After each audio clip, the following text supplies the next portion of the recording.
Hey everyone, welcome into another edition of Chicago Sports Tonight here on Sunday. I'm Tina Nguyen alongside our very own Cassie Carlson and ESPN 1000's Jesse Rogers. The NFL season, guys, it's over, but we all know there's truly no offseason in the NFL. The phone lines, though, were busy for the Bulls at the trade deadline, and spring training, of course, begins this week down in sunny Arizona for the Cubs and White Sox. Cassie, Jesse, I'll start with you first, Cassie. What are you looking forward to most here? Well, I am excited for the turning of the page into the spring and seeing especially what the Cubs are going to look like now that they signed Alex Bregman, favorites to win the NL Central. But for me personally, it's NFL season year-round. So The Combine is less than a month away, and that starts the next season where all the hype is around the new coaches, who the Bears are looking at in the draft. So I'm excited to be down in Indy in a couple weeks. Well, the Bulls can't use all those second-round picks in the next few weeks, so we'll wait on that. So exciting. I agree that there's Bears intrigue now between this moment and the start of the next season. There will be. But for me and my day job, I'll be going to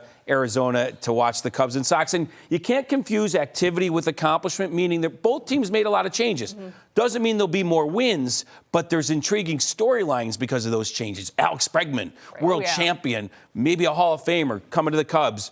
The White Sox signing up Munetaka Murakami, a Japanese slugger. What's he going to be? That's just the tip of the iceberg for both teams, so that intrigues me. He certainly brings some power to that Sox lineup. More on baseball in just a moment. But first, of course, Bears head coach Ben Johnson was a finalist for NFL Coach of the Year and only got one first-place vote among 50 voters, coming in fourth place. Cassie, shouldn't he have gotten more credit here? Well, I was surprised that he only received one vote, and we learned it was from Dan Pompei, who is based in Chicago. I think we have a little bit of proximity bias probably to Ben Johnson, and since we're around the Bears all the time, we see what he did with this team, taking them from worst to first. I think we feel like, yeah, he probably deserved more votes. I think you can't discredit the job that Mike Vrabel did. They were, a 13-loss team a year ago, now in the Super Bowl with a second-year quarterback, 14 wins. That's impressive in itself. But speaking more on Ben Johnson, I just think that in Chicago, it doesn't matter if he won Coach of the Year or not. Like, the Bears know that they got the right guy. Kevin Byard was in the locker room screaming multiple times, like they got the coach right, and that's all that mattered. And the most important thing is that they have the coach and the quarterback, because despite however many wins the Bears got this year, despite how far they went in the playoffs, that was the one question that we needed the answer to at the end of the season. We got our answer that these two are going to be working together for a long time, and they have the right pairing in my mind. There's many years where he would have won the Coach of the Year based on the season he just had. He had strong competition, and it just didn't work out. But I think you're right. No one thinks, oh, my God, he's not much of a coach because he finished fourth. Like, no, he's a good coach. It just happened to be Vrabel had this incredible turnaround. The Jacksonville Jaguars, there was a lot of good candidates. Let's give him credit. It doesn't matter that he finished fourth. It probably just motivates him, knowing him. What matters is what you just said. We know we have a good coach. The whole league knows that the Bears have a good coach, and that's what's most important. Well, Ben Johnson said just a few weeks ago, right, it's back to square one in the offseason. Ryan Poles knows they're going to have to make some tough decisions here. Fox Sports NFL insider Jay Glazer reporting, though, that Maxx Crosby time with the Raiders is most likely done, even adding that as many as 20 different teams have called Jay, asking him if this is real. Cassie, I'll start with you. Can the Bears really go out here and get a player like Maxx Crosby? Because we know, right, they need another edge rusher opposite Montez Sweat, but the defensive line in general needs some work. Yeah, I think when you're looking at this offseason, that's the one area where you're like, all right, if they could have a game wrecker on that defensive line, imagine how different a lot of these games, especially in the postseason, would go, because you look at someone like Jared Verse, how much trouble he was giving the Bears just when they were game planning. And Maxx Crosby is one of those premier guys that is the elite of the elite when it comes to edge rushers. And I think the Bears can go out and get him. It's going to take a large package, including some first-round picks, probably a top-tier player on your roster already. I know a lot of people are wondering if DJ Moore, you might have to go into someone like, could Jalen Johnson be part of that? Because the Raiders are going to need something in return for this, knowing that they have the #1 overall pick. They're going to have a new head coach, and they're in full-on rebuild mode as well. Yeah, it's interesting because that is going to be a tough decision for whichever team wants to pull the trigger, meaning it's a huge cost. I mean, Crosby's not Myles Garrett, but he's one tier below, and that's still going to cost a lot. And that's the big decision a guy like Ryan Poles has to make. Is this the time to do it? Give up draft capital, give up DJ Moore or Jalen Johnson. It is such a tough call. It's such a need for the team that I think most observers would say do it. Even if you have to weaken yourself a little bit at wide receiver, strengthen yourself at one of the most important positions, rushing the passer. They've had mixed success doing that kind of thing in the past. Khalil Mack and guys like that, Montez Sweat. So you want to make sure the guy's ready to rock and roll, and I think Crosby is, but it's a tough call because it's a huge cost. Maxx Crosby, a 5-time Pro Bowler. He's got a relentless motor to him. He's really been the face of the franchise here down in Las Vegas. Jesse, would you rather, though, Maxx Crosby or Trey Hendrickson? Probably Crosby. Probably Crosby because of Hendrickson's age. And just the way things have played out in Cincinnati. I don't know. I have a bad vibe about it. I feel like it's Garrett, it's Crosby, then a guy like Hendrickson. And that's my pecking order. Yes, too. Yeah, I think I'm she's agreeing agreeing with that. And also the injury history that happened with Trey Hendrickson this past season makes me wonder if he's, on the back tier. I know he was one of the sack leaders for the last 3 years, but just going through that and having a back injury, that's something that if you're a GM, you want to make sure that he is healthy and he is good to go. And I think that would be a huge concern. I also think the fun part about Maxx Crosby is that there is a mutual respect and fandom between him and Caleb Williams. They have been outspoken about each other. Caleb called him the best rusher he's been against in his career so far. Maxx Crosby raves about him about once a week on his podcast. And so I do think there's interest of Crosby wanting to come to Chicago and be a contender here alongside Caleb Williams. And he could be that missing piece because the window now with the offensive lineman, it's really down to 2 years. So a guy like Crosby, in my mind, could tip the iceberg for the Bears. Is this Bears defensive line the one weakness that's really holding them back from a true championship run here? Yeah, I think so, because you look at how rush and coverage work together, and we often pointed to the secondary of having a lot of holes in coverage this past season, but the reality was they just couldn't get consistent pressure on opposing quarterbacks who had all day to throw the ball. And so that, to me, is the number one concern, because there's a ton of pieces back in the secondary, but they were just put in poor situations when they couldn't hit home getting pressure on quarterbacks. I would say, the linebackers didn't perform as we thought maybe, but I would just put the whole middle of the line there in general. I mean, they didn't stop the run much either. There was a lot of yardage between the 20s. Did okay in the red zone, especially because of turnovers. But I'd say however you can stuff the middle there, linebacker, defensive line-wise, is what I'm interested in. Well, real quick, Bears set to hire Eric Studesville as their new running backs coach. Studesville is a veteran in the NFL. Of course, worked with Ben Johnson down in Miami. Cassie, do you like this hire? I do like this hire. Okay. Filling the shoes of Eric Bieniemy is going to be a huge role for whoever comes in. But Studesville has coached 12 running backs who had 1,000-yard seasons, 4 Pro Bowlers, Marshawn Lynch, all these guys in the history with Ben Johnson. He also has assistant head coach titles. He's been involved in more ways than one. So I think that leadership is going to be important in that room. The only thing I would add to that is it feels like Ben Johnson's a little bit of a different cat, and if you know him ahead of time, you got a little bit of a leg up. Not to say he couldn't hire a new guy off the street. There's some benefit to that too, a new voice. But I feel like Ben has a certain vibe to him, and if you have a prior relationship with him, that's only going to help. And by the way, for Studesville, this is his second stint with the Bears, was a quality control assistant back in '97 under Dave Wanstead. And as you mentioned, has coached 12 running backs who have surpassed 1,000 rushing yards, made stops in Buffalo, Denver, and Miami. Getting a veteran guy. Playing is not our goal. A championship is. We know where we are in standings, and we're not satisfied with being in the middle. Previous to this point, you weren't necessarily a fan of the word rebuild. I guess, how are you describing the team's direction now, and what does the window look like for you to maybe get back to the standard you're hoping for? Well, I'm still staying away from that word. I just would call it as a stage that we are in. Back here on Chicago Sports Tonight, this segment is brought to you by your Chicagoland Toyota dealers. Toyota, let's go places. The NBA trade deadline was on Thursday, and the Bulls were busy, one of the more active teams in the NBA, making some deals, 7 to be exact, and it involved moving on from Nikola Vucevic, Kobe White, Ayo Dosunmu, Dalen Terry, and even Julian Phillips here. Okay, you just heard AK. This is so tiring to hear the same thing over and over again. Why is he not committed to calling this what it is, a rebuild, Cassie? Well, that looks bad on AK if he's calling it a rebuild, because he's the one that put them in this situation. They at one point had guys like Zach LaVine, DeMar DeRozan, the guys on your screen right there, and it's just never had any success. And the bottom line is you got to win in this business, and getting to the play-in and not making it out is not setting you up for success in future seasons. And so they are entering a rebuild. I don't know if it's a rebuild that's going to have any direction once they hit the bottom. But yeah, it's not a good look for AK after making a lot of moves that end up to a lot of nothing. They made 7 moves, Jesse. Got a lot of draft capital. A lot of draft capital, 9 second-round draft picks here. But did they make really any real progress to you? I have so many things to say. That's why I'm going to be flummoxed a little bit here. let's start with at least they finally picked a direction. So, yeah, they didn't do anything to advance them towards a championship, but we know what a championship entails, starting at the beginning and building a team. You mentioned DeMar and Zach. Why didn't this rebuild start right around then, a couple years ago at the very least, right? On top of it all, are you going to let the guy that saw the house crumble, are you going to let him build it back up? This reminds me of the White Sox when they started this latest rebuild. Rick Hahn and Kenny Williams traded away guys at the deadline. They were fired a month later, and Getz now is tasked to build it back up. I don't see how you can give the same builder that saw the house crumble the ability to in time to do it again. So I want to see if there's a front office change.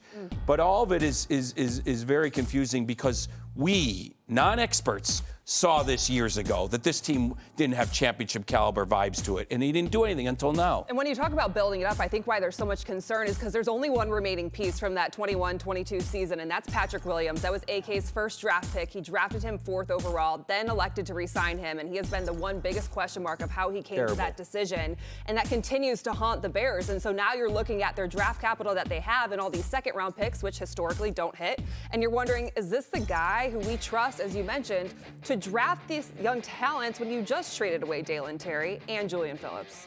They got a lot of guards on this roster right now, and I mean, who's over 6'9" on this roster, right? They need some size, obviously. I think the Bulls have become the team here where if you're another team and you got a young player that needs to reset, that needs a change in scenery, that needs a chance at really developing here, then who do you call? You call AK and the Chicago Bulls. Jesse, what is the silver lining, though, for this organization?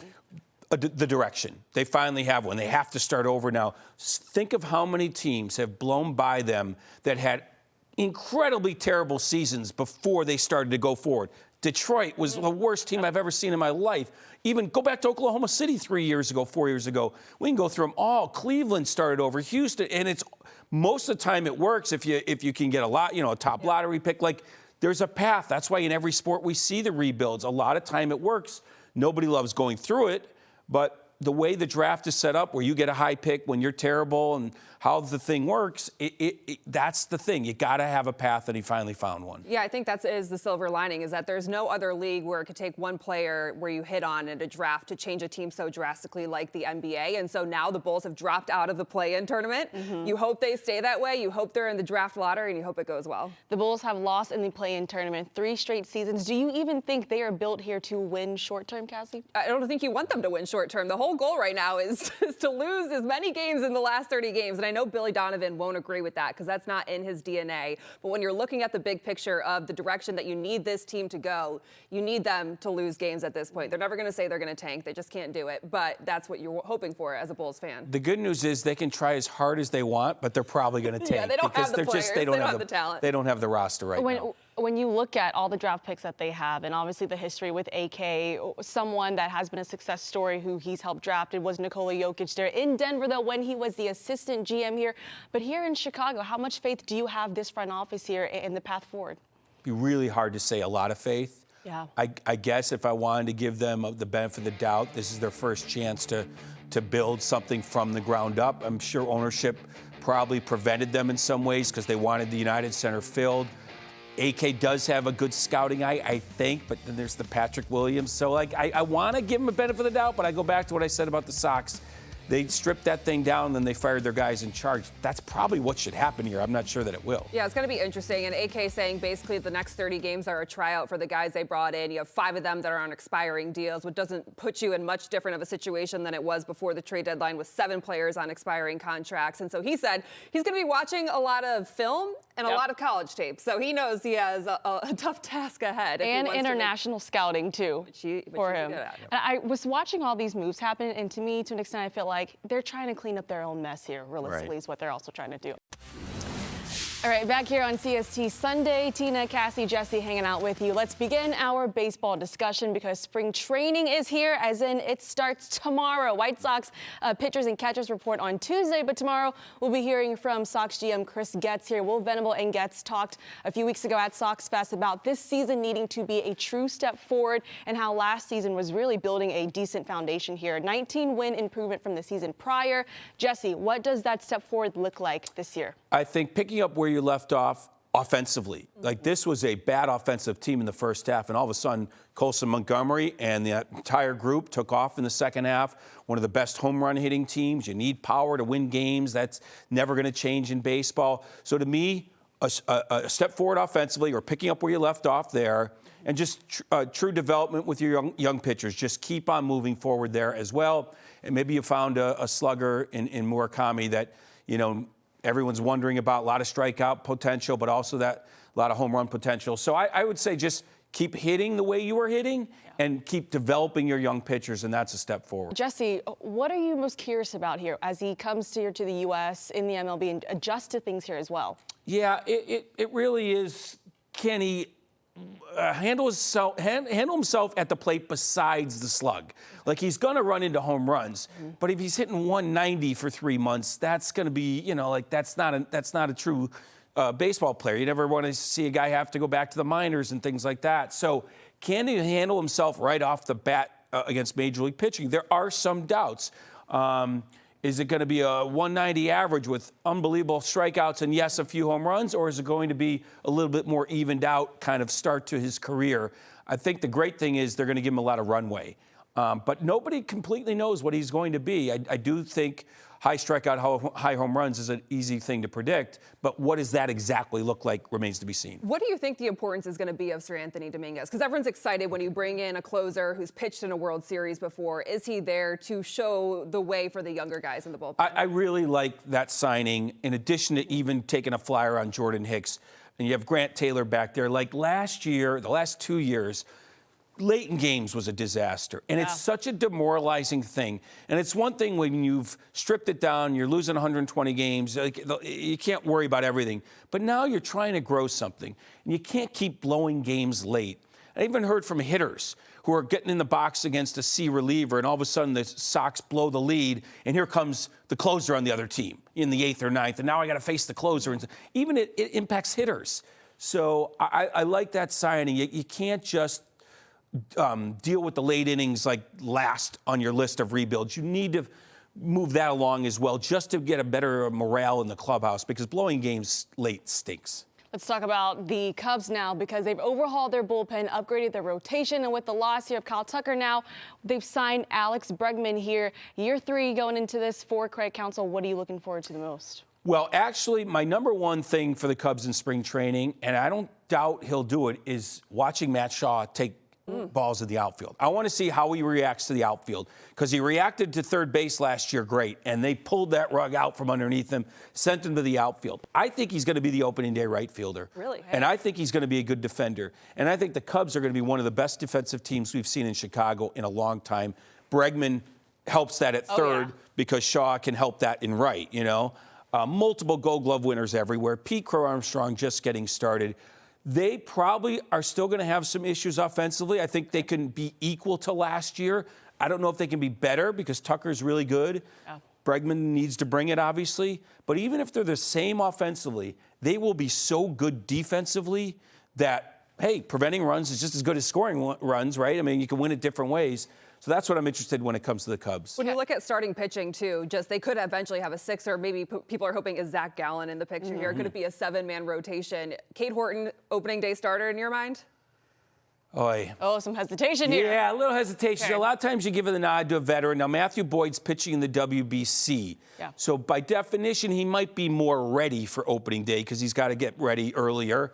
There's also that chance they push him back because he's been pitching in the WBC. There's so many combinations. I don't know if it's going to be Boyd. There's Jameson Tyan's a vet. Usually you give it, I don't know if it's going to be Horton. Usually a veteran like Boyd, coming off the year that he had, maybe even Tyon last year as a Cub, might get the nod.